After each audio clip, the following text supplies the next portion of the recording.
네, 군 입대를 공언했다가 한국 국적을 포기한 스티브 유, 가수 유승준 씨가 17년 만에 대한민국 땅을 밟을 수 있을지 관심이 모아지고 있습니다. 또 베트남 이주의 여성이 남편에게 무차별 폭행당하는 영상이 퍼지면서 공분을 사고 있는데요. 함께 짚어보겠습니다. 이웅혁 건국대 경찰학과 교수, 최단비 변호사 나오셨습니다. 어서 오십시오. 네. 안녕하세요.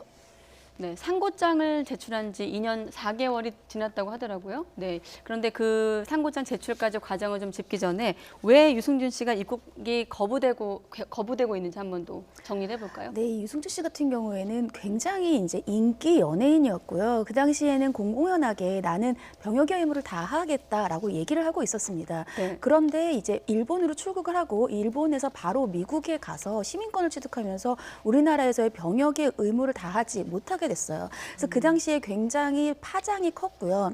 2002년에 국적법도 개정이 됐습니다. 유승준 씨 때문이죠. 유승준 씨 사건으로 인해서 국적법이 개정이 돼서 병역 기피의 목적으로 우리나라의 국적을 포기한 사람에 대해서는 국적을 회복도 인정해주지 않겠다는 국적법이 개정이 됐고요. 네. 그것으로 인해서 출입국 관리법도 개정이 됐습니다. 그래서 유승준 씨 같은 경우에는 우리나라에 입국을 하고자 할 때에는 이 출입국 관리법에 따라서 공공의 목적 또 공공의 이익에 반한다. 이런 공공의 이익에 어긋나기 때문에 출입에 대해서 인정을 해주지 않겠다. 즉 비자를 내주지 않겠다라고 판단이 난 겁니다. 이후에 유승준 씨 지속적으로 입국하기 위해서 노력을 해왔었는데 인터넷 방송을 통해서 또 눈물을 흘리면서 용서를 구하는 그런 장면들도 있었습니다. 화면이 준비되어 있으면 그 부분 보고 다시 한번 이야기 나눠보도록 하겠습니다. 네. 구체적으로 대중 앞에 여러분 앞에 선다는 게 두렵고 떨린 그 마음으로 계속해서 그렇게 한국을 그리워하면서 한국을 들어가고 싶은 마음은 변함이 없을 겁니다. 입국이 허가만 되고 제가 그 땅을 밟을 수만 있다면 그걸로 만족하고요. 그게 제 솔직한 심정입니다, 지금. 근데 사실 이 장면 이후에 또 논란이 되지 않았습니까? 뭐 이를테면 좀 반전이 있었던 영상인데 뭐 본인은 스태프 간의 대화였다고 해명을 했지만 더 논란이 됐어요. 예, 그렇습니다. 네. 저것이 이제 2015년도에 그 인터넷 방송을 통해서 나름대로 그 사과를 하려고 하는 목적이었던 것 같습니다. 예. 그래서 잘 사과의 내용이 전달되는 듯 했는데 그 마지막 그 단계에서 마이크가 사실 꺼져 있지 않은 채 일정한 얘기들이 사실은 다 드러나게 되었죠. 물론 이제 스태프들의 얘기라고 얘기를 하고 있지만 이를테면 진정성을 의심케 하는 대목이 많았다고 하는 것입니다. 예를 들면 이거 애드립인데 어쨌느냐 또는 지금 조회 건수가 많이 올라오고 있다. 네. 뿐만이 아니고 욕설로 보이는 이런 내용도 함께 있었기 때문에 근데 이것은 스태프들 간의 얘기라고 하고 있지만 전체적인 그 맥락으로 그 봐서는 정말 한국인이기 때문에 그 아들에게 떳떳하기 위해서 가족의 입장을 반영하기 위해서 오려고 했다고 하는 이런 진정성 있는 사과라고 하는 점에서는 또 다른 의문을 사는 이런 그 대목이었던 것으로 이렇게 논란이 되었고요. 더군다나 이 시기가 2015년인 것을 감안해 보면 네. 일각에서는 그 병역법상 예를 들면 군 복무를 사실상 못하게 되는 38세 이후이기 때문에 이런 또 인터넷 방송을 이용한 것은 아니냐 이런 곱지 않은 시각이 있었기 때문에 네. 논란을 더 증폭되는 상황이었죠. 시점상의 어떤 그런 의혹도 있었는데 그렇죠. 심지어 그 영상 뒤에 또 그런 논란의 인터뷰가 남아 있었기 때문에 더 시끄러워졌다. 예. 네. 이런 뭐 진정성에 의문이 들게 하는 그러한 여러 가지 의혹들이 있었지만 그럼에도 불구하고 계속 들어오려는 입국을 지속적으로 시도하려는 데는 또 다른 목적이 있는 거 아니냐 이런 의혹들도 있거든요. 거기에 대한 이야기도 좀 해주시죠. 그렇죠. 벌써 이제 2002년부터 입국을 못하고 있었는데 말씀하신 것처럼 입국을 시도했던 것이 2015년도에 처음으로 이 LA의 총영사관에 예. F 비자입니다. 그러니까 재외동포 비자를 내달라라고 신청을 했습니다. 근데 LA에서 이것을 거부를 했고요. 이 거부 처분을 취소해달라라는 소송을 제기를 했습니다. 1심과 2심에서는 모두 패소했죠. 그 당시에 패소했던 이유가 네. 유승준 씨가 입국을 해서 방송 활동을 하게 되면 자신을 희생하면서 병역에 종사하는 국군 장병의 사기가 저하되고 청소년 사이에 병역 기피 풍조가 만연할 우려가 있다. 이러한 공공의 이익에 반한 이유 때문에 거부 처분을 했습니다. 그럼에도 불구하고 앞서서 말씀하신 것처럼 여러 가지 방송이라든지 이런 것들을 통해서 계속해서 들어오려고 하고요. 또 상고심까지 이제 신청을 해서 11일에 대법원에서 판결이 나게 됐죠. 네. 그럼 도대체 이렇게까지 오랜 기간 동안 지속적으로 국내에 입국하려는 이유는 무엇인가? 사람들이 여기에 대해서 여러 가지 뭐 의견들 아니면 여러 가지 추측들을 하고 있는데 그 중에 하나가 세금입니다. 유승준 씨 같은 경우에는 지금 미국 시민이죠. 그래서 미국에서도 이제 수입이 있고 또 중국에서 활발하게 활동을 하고 있기 때문에 중국에서도 수입이 있습니다. 근데 세금에 대해서는 지금 중국과 미국은 각각의 나라에 모두 세금을 내야 돼요.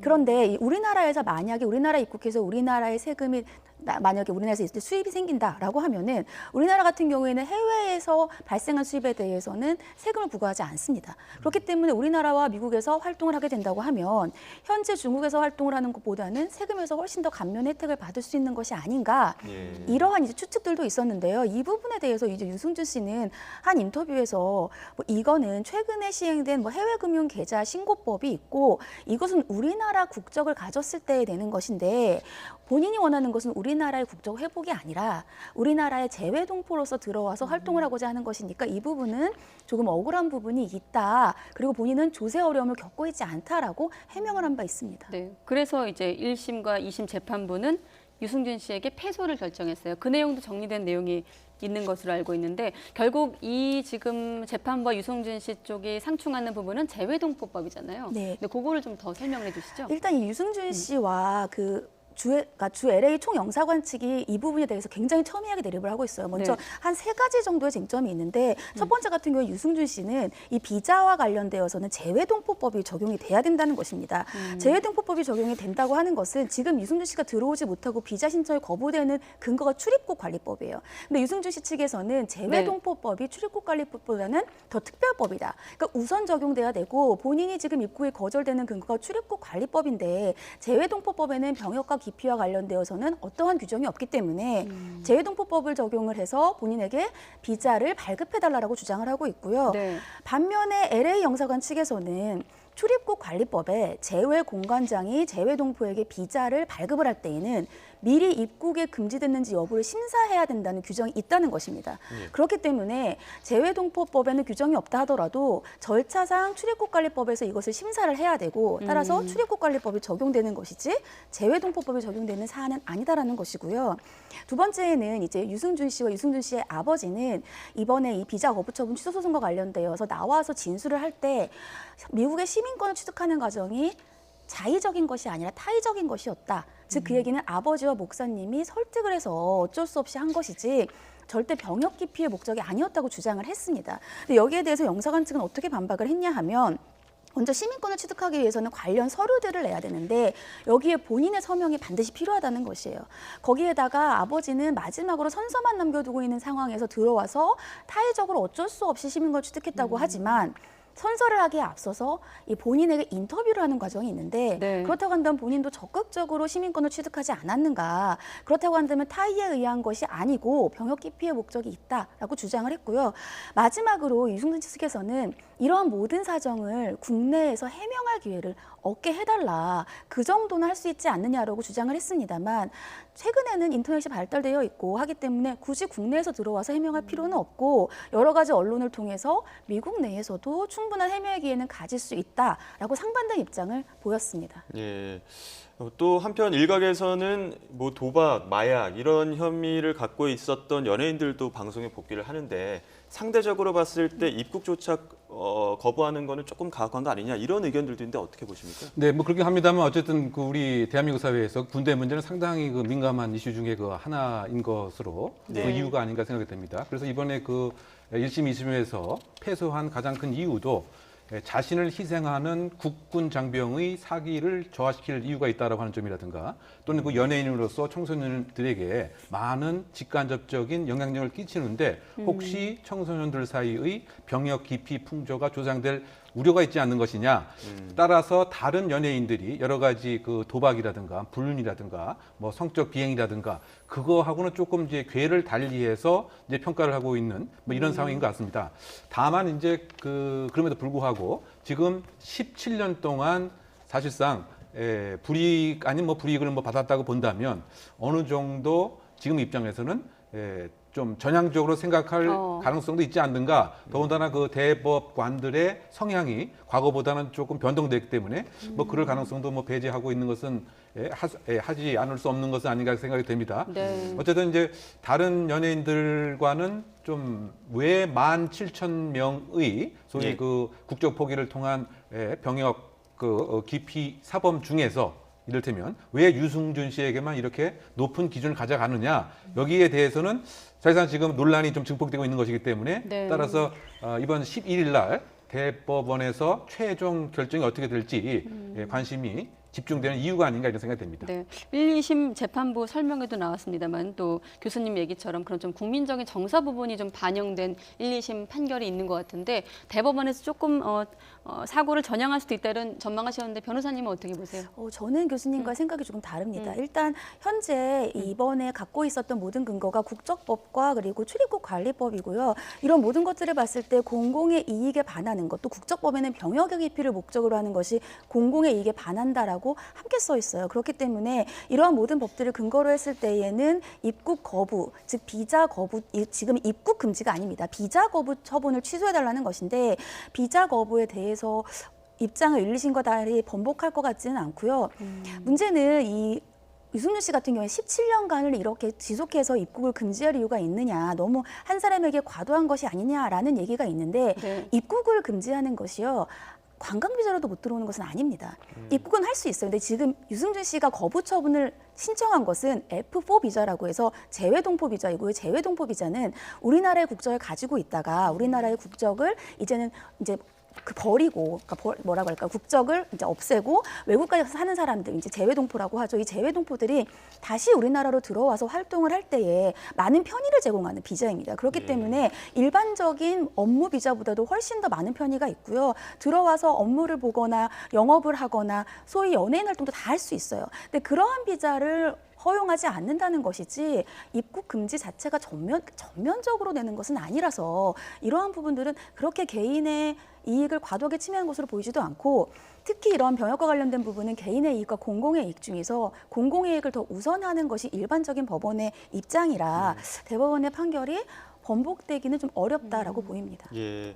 아까 교수님께서도 말씀하셨지만 병역을 면제받은 사람, 그러니까 국적을 포기하고 병역을 면제받은 사람이 거의 2만 명에 육박한데 이런 것들도 제도의 허점을 노리고 어떤 병역을 기피한 거 아닙니까? 이런 걸 막을 수 있는 방법은 없을까요? 그래서 이제 그 유승준 뭐 일명 방지법이 네. 필요한 것이 아니냐 이런 예. 논의가 있었습니다. 그래서 따라서 예를 들면 국적 회복 자체를 이제 금지한다든가, 더군다나 그 고위층 그 자녀 같은 경우에는 일정한 인사상 불이익을 이제 준다든가 이런 것이 이제 그 논의가 되었던 거죠. 예. 다만 지금 그 유승준 씨 사례 같은 경우는 아예 그 비자 발급 자체가 관광 비자도 어렵게 되어 있는 것이 아닌가 이런 생각이 들고요. 또 입국 금지에 관한 목록 자체에 올라가 있기 때문에 설령 관광 비자를 받는다라고 하더라도 출입국 관리법에 의해서 재량 항의로 입국 자체를 거부할 수가 이제 있어서 네. 결국은 평생 국내에 오지 못할 가능성도 배제할 수는 이제 없는 상황이 아닌가 이렇게 됩니다. 어쨌든 그 신성한 국방 의무를 다하는 다수의 그 청년들의 일정한 그 기대 심리를 하락시켰다고 하는 점, 더군다나 20대 그 초반에는 모범 청년이라고 이렇게 불렸었는데 네. 소위 그 당시에도 2001년도에도 국방부의 허락을 받고 일본 공연을 잠깐 갔었는데 그것을 악용을 해서 갑자기 이제 미국으로 가서 미국 LA 그 법원에 시민권을 받았단 말이죠. 그만큼 다른 소위 말해서 그 국적 포기자에 비해서는 그 성향이 예. 다소 좋지 않다. 뭐 이런 점이 국민의 정서를 계속 건드리고 있는 것 같기 때문에 네. 상당 부분 좀 솔직한 사과, 정말 국민의 여론을 얻을 수 있는 이런 그 방안 이후에 좀 더 논의가 필요하지 않을까 생각되네요. 네, 지난해 11년 만에 앨범을 냈고 그때 기부하겠다고까지 밝혔는데도 좀 비판, 여론의 시선이 좀 따가웠던 것 같습니다. 네, 아무튼 대법원 판단을 좀 지켜보도록 하겠습니다. 네, 네, 이어서 다음. 주제를 바꿔서 다음 주제로 또 이야기를 해보도록 하겠습니다. 오늘 동영상이 굉장히 많이 돌면서 공분을 사고 있습니다. 한국인 남성이 베트남 이주 여성 부인을 무차별 폭행했다는 건데 구타를 한 이유가 더 황당하던데 보시면서 좀 어떠셨나요? 네, 뭐 일단은- 물론 뭐 구타나 폭행은 어떤 이유에서 있어서는 안 됩니다만은 예. 네, 네. 이유도 황당해요. 일단 네. 이 동영상이 굉장히 보기에 음. 끔찍합니다. 폭력적이라서 아마 보여드리지 않는 것으로 보이는데 이 동영상의 내용을 잠깐 언급을 하면 네. 말씀하신 것처럼 한국인 남성이 남편이고요. 아내가 베트남 여성인데 이 남편이 아내의 복부, 뭐 안면 이런 것들을 폭행을 하고 가격을 합니다. 예. 가격을 하고 아내가 쓰러지기까지 하는데요. 하면서 얘기하는 내용이 음식을 만들지 말라고 했지. 내가 치킨 온다고 했는데 치킨 먹는다고 했는데 왜 음식을 했느냐? 음식이 어디에 있느냐라고 소리를 지르고요. 또 여기에 더해서 내가 여기 베트남 아니라고 했지. 이렇게 얘기를 합니다. 네. 더 충격적인 것은 저 영상에서 울고 있는 아이도 등장을 해요. 예. 즉, 옆에서 아이가 엄마를 부르면서 울고 있는데에도 불구하고 폭행을 멈추지 않고요. 그 이유가 말씀드린 것처럼 전혀 수긍할 수 없는 왜 음식을 만들었느냐라는 것이었습니다. 네, 좀 이유도 황당하고 뭐 여러분께 저희가 반복해서 영상을 보여드릴 수 없을 만큼 좀 폭행의 어떤 내용도 좀 잔인한데 어떻습니까? 지금 영상을 저도 봤는데 보면 좀 상습 폭행 가능성도 영상을 토대로도 보여지거든요. 네, 근데 어떻게 그렇습니다. 좀 확인해 갈 수 있는 겁니까? 네, 절차를? 결국 그 가정 폭력이 상당히 그 극한적인 상황에 이른 것이 아닌가 생각이 됩니다. 네. 왜냐하면 아이가 있는 앞에서도 아랑곳하지 않고 계속적인 공격을 했다고 하는 점. 더군다나 한 그 보도에 의하면 이 베트남 여성이 가장 잘할 수 있는 그 한국말이 네. 때리지 마세요. 잘못했습니다. 라고 하는 얘기입니다. 그렇다 본다면 이것이 1회에 그친 것이 아니고 사실은 상습으로 그 지금 이 가정 안에 있었던 것이 아닌가 이런 생각이 많이 듭니다. 네. 따라서 지금 그 소주병이라든가 기타 위험한 물건에 해당되는 것까지 사용해서 했기 때문에 특수 상해의 혐의, 더군다나 아이 2살 아이가 있는 앞에서 이러한 공격 행위를 했다고 한다면 네. 또 아이에게 상당히 그 치명적인 외상 후 스트레스성 장애도 줄 수가 있기 때문에 네. 역시 또 아동복지법 위반 이렇게 긴급 체포가 이루어진 것으로 생각됩니다. 그럼 지금 적용할 수 있는 혐의는 특수상해와 아동복지법 위반입니까? 네, 두 가지 혐의인가요? 네, 현재 지금 보이는 것으로는 앞서서 말씀하신 것처럼 여러 가지 뭐 소주병 같은 것들을 이용해서 폭행을 했기 때문에 특수 상해이고요. 또 아이가 저렇게 울고 있는데에도 불구하고 지속해서 엄마에게 폭행을 가했기 때문에 정신적 학대를 이유로 해서 아동복지법 위반으로 현재 지금 긴급 체포된 상태입니다. 네, 지금 보면 이 영상을 보신 많은 분들은 이 긴급 체포된 걸 보면서 그나마 다행이다라는 생각과 함께 앞으로를 걱정하실 거예요. 왜냐하면 긴급 체포됐다는 건 잠시 폭행을 멈춘 거지 근본적으로 이 남성에 대한 어떤 처벌이 가해진 건 아니거든요. 앞으로의 이 남성에 대한 처벌 어떻게 좀 이루어질 수 있는 겁니까? 처벌은 될 겁니다. 네. 그런데 문제는 처벌이 되고 나서죠. 네. 가족 같은 경우, 가정 내 폭력 같은 경우에는 처벌이 된다고 하더라도요. 처벌이 끝나고 나면 다시 가정으로 돌아올 가능성이 높습니다. 지금 현재는 저 여성분과 자녀 같은 경우에는 가해자로부터 분리를 해야 되기 때문에 경찰이 쉼터에서 지금 현재 보호를 하고 있지만 네. 언제까지 쉼터에서 지낼 수 있는 것은 현실적으로는 불가능해요. 거기에다가 저 남편 같은 경우에는 예를 들자면 뭐 벌금형이라고 하면 바로 가정으로 돌아올 것이고요. 벌금형이 아니라 실형이 나온다고 하더라도 어느 정도 시간이 지나면 다시 아내를 찾아올 수 있습니다. 그래서 지금 현재로는 접근 금지 아니면 경찰의 임시 긴급 조치 이런 것들이 있어요. 접근을 못하게 하는 것. 네. 하지만 이런 것들이 실효성이 굉장히 떨어지고요. 거기에다가 지금 이분 같은 경우에는 이주 여성이지 않습니까? 예. 이주 여성 같은 경우에는 국내에서 또 기댈 곳도 만만치가 않아요. 그렇기 때문에 이 가정에서 과연 어느 정도 분리되어서 가해자로부터 보호를 받을 수 있을지 이러한 제도적인 것들의 허점들이 많기 때문에 이러한 제도 보완이 필요합니다. 이 해당 피해 여성의 어떤 진술이라든지 의사가 중요하게 작용을 합니까? 그렇죠. 이 여성 같은 경우에도 지금 진술을 아마 했을 것으로 보이고 네. 이 여성의 지인이 신고를 했거든요. 이 지인이 경찰서에 진술을 했을 때에도 이미 이 여성에 대한 폭력도 상습적이었고 여성뿐만 아니라 아이에게도 폭력을 행사했다는 진술을 했습니다. 예. 그렇기 때문에 이러한 진술들이 모두 유죄라든지 여러 가지 처벌의 근거로 쓰일 것으로 보입니다. 그 진술이 이제 그 중요한데 네. 만약에 그 진술의 내용을 번복하게 되면 이것이 그 가정 폭력 사건의 가장 큰 특징인데요. 네. 그 남편의 처벌을 원치 않는다. 사실은 내가 좀 잘못한 것도 있고 제발 처벌을 원치 않으니까 선처를 바란다. 이렇게 되는 가정 폭력 피해자들이 많이 있습니다. 네. 그렇게 되면은 설령 구속영장이 발부된다 손 치더라도 나중에 그 양형 단계에서 이것이 상당히 경감이 되게 되는 이런 문제들이 있고요.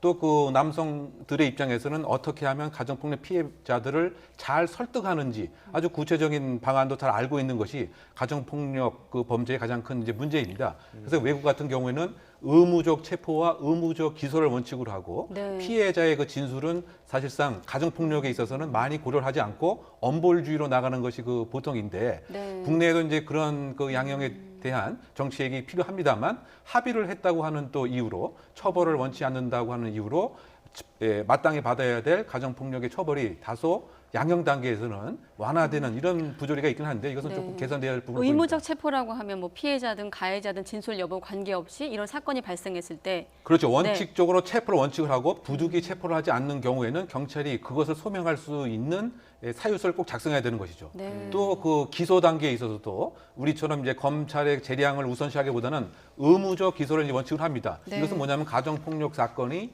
특수성을 그 감안을 해서 엄벌주의가 아니면 사실상 그 남성의 폭력 자체를 여성이 자의반 타의반으로 용서를 하게 되는 이런 불합리한 결과가 온다라고 하는 형사정책적 표현이었죠. 예, 뭐 국내 가정폭력의 경우에도 그렇게 문제점들이 있겠지만 이주 여성이기 때문에 더욱더 어렵지 않을까 이런 생각도 드는데 한국인과 결혼한 이주 여성들, 특히 동남아 여성분들을 상대로 한 폭력이 이번이 처음은 아니잖아요. 계속 네. 여러 사례들이 있던데요. 네, 맞습니다. 이 이주 여성 같은 경우에는 우리나라 국적을 가지고 결혼을 한 여성보다 가정폭력이 한 3배 정도 더 많이 노출이 된다라는 통계가 있습니다. 그런데요, 예를 들자면 여러 가지가 있죠. 보시는 것처럼 이 한 태국인 여성이 남편의 지속적인 폭력과 성폭력으로 이혼 소송을 냈지만 증거 부족으로 패소한 경우. 예. 왜냐하면 우리나라의 말도 부족하고요. 예. 또 도움을 받기도 쉽지가 않습니다. 그래서 이혼 소송 과정 중에서 입증에 굉장히 어려움을 겪어요. 보통의 이주 여성들이. 두 번째 예는요. 20살 넘게 나이가 차이가 나는 한국인 남편과 결혼한 필리핀 이주 여성이 가정폭력으로 사망했거나 또 19살이었던 베트남 여성이 정신질환을 앓던 남편에게 구타당해서 사망하거나 이런 경우들도 왕왕 있습니다. 마지막으로는 이제 딸이 출산을 앞두고 있으면 어머니가 들어오시잖아요. 그래서 국내로 입국을 했는데 이 친정어머니를 사돈의 친구가 성범죄의 대상으로 삼은 것이에요. 이런 모든 것들을 봤을 때 네. 보통은 부부가 상대방을 존중해야 되는데 이주 여성 같은 경우에는 존중의 대상이 아닌 거죠. 정말 나쁜 표현으로 내가 돈을 주고 너를 데려왔으니 내 마음대로 할 수 있다라는 생각을 가진 일부의 사람들이 있습니다. 이러한 일부의 사람들 때문에 이주 여성들이 계속해서 이러한 폭력에 노출되고 있다 이렇게 보입니다. 네. 앞서 그 영상 속에서 아이가 엄마를 외치면서 자기 마음은 엄마를 지켜주고 싶은데 할 수 있는 말이 엄마밖에 없어서 보는 사람들로 하여금 좀 안타까운 생각이 더 들게 했는데 자 교수님 이런 이런 일이 발생했을 때 신고라든지 대응을 좀 더 적극적으로 하지 못하는 이유가 있을 것 같아요. 현실적으로. 예, 사실은 이제 이분들? 이주 여성에 대한 여러 가지 네. 지원 대책이 있음에도 불구하고 정보의 한계 때문에 잘 모르는 경우가 많이 있습니다. 그래서 도움을 요청할 수 있는 곳을 제대로 접근을 못하는 이런 면이 있고요. 또 그 두 번째는 그 한국어가 다소 그 서툴다 보니까 네. 제대로 실체 진실이 전달 안 되는 경우가 분명히 그 있는 것이고요. 또 이것이 이를테면 이혼까지 이제 소송까지 갔을 때 과연 남편의 유책 사유가 있다고 하는 것을 제대로 입증을 해야 되는데 입증이 못하게 되게 되면 체류 신분에 영향을 받게 되죠. 네. 그래서 결국은 나라를 떠나야 되게 되는 그러다 보니까 아예 신고를 꺼려하고 소송 자체를 안 하려고 하고 또 예를 들면 면접 교섭권과 양육권이 있지 않게 되면 마찬가지로 체류에 영향을 받아서 네. 추방되게 되는 이러다 보니까 그냥 숨기고 이렇게 말게 돼서 결국은 그 안으로는 그 마치 계속 종양처럼 가정폭력이 자라나는 이런 그 구조적인 문제가 또한을 들고 있다고 보입니다. 예, 이 뭐 영상이 공개가 됐기 때문에 지금 이렇게 긴급 체포도 됐는데 만약에 공개가 안 됐으면 또 맞아요. 이후 이어지는 그런 괴로움들도 참 많았을 것 같다는 생각도 들었습니다. 네. 지금까지 이용혁 건국대 경찰학과 교수 그리고 최단비 변호사와 이야기 나눴습니다. 오늘 말씀 고맙습니다. 고맙습니다.